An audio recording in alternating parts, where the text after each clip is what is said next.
चालत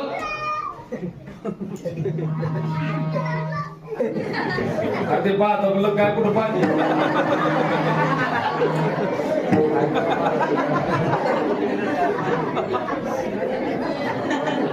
आवडत दिल्या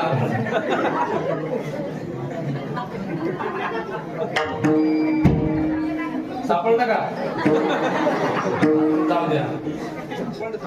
लईची तर बरोबर आता बाबांकडे ते रामेश्वर बोल तुला तर मी जास्त देशांतर करणार नाही हा आहे का नाही महाराज काय चाललं होतं आपलं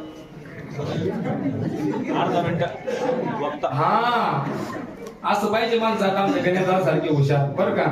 चालत असलेला हा ज्ञानयज्ञ आणि त्या ज्ञानयज्ञामधलं माझं तिसऱ्या दिवसाचं कीर्तन रूपी पुष्प होण्याचं भाग्य खऱ्या अर्थानं मस्तकाच्या अल्पमती अल्पबुद्धी बालकाकडे या ठिकाणी यावं हे माझं या ठिकाणी परम भाग्य खरं म्हणजे मोठे मोठे माणसं समोर बसले माऊली नानाबाई वर्णन करताय की